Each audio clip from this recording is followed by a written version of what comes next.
I'm in Vietnam. What the heck am I doing in Vietnam? I never thought I would ever want to come here. I had no interest, but I was traveling in Asia and something told me go see it and learn the history, since your country has a history with Vietnam. Now, imagine yourself in a foreign land, away from your home and fighting a war. Now imagine your plane has been shot down and you're parachuting into this lake, nearly drowning. Then you're dragged out of the water and beaten by the city's residents, angry at the previous US attacks in the area, later to be taken as a prisoner of war. This is what happened to John McCain during the Vietnam War. This is the very spot McCain was captured.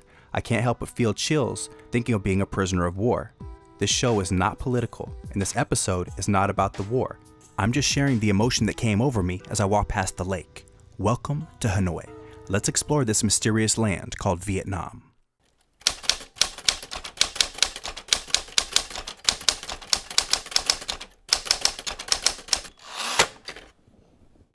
Hi, Jeffrey. My name is Jeffrey Peterson.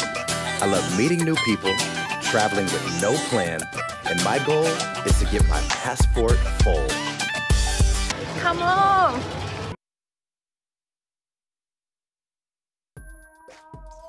The first thing you notice in Hanoi is the smells. It's musky. The motorbike exhaust in the air makes it unbearable. Then you get a whiff of some exotic foods that balance it out. The stinky smell of Hanoi is something that you either love or hate. The streets are crowded and the sidewalks are small and sometimes non-existent. If you're walking, you must always be on high alert. There's a sea of reckless motorbikes everywhere in sight. You will then notice the motorbike helmets in Vietnam. They're very small and cute looking. They're super unique. They look identical to a baseball cap. Most other helmets are big enough to cover your ears, but these fit more like a baseball cap, and they even have an opening in the back for girls' ponytails.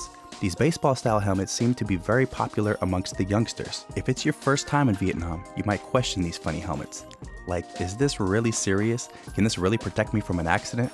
Some people say it's just for the purpose to avoid police. Speaking of the helmets, let's talk about traffic conditions. You can really get your mind blown by the number of motorcycles in Vietnam. This is no joke. Seriously, this is no joke at all. And they love to honk their horns all the time. It must be the way that they communicate with each other. It's some kind of mystery Vietnamese motorbike language.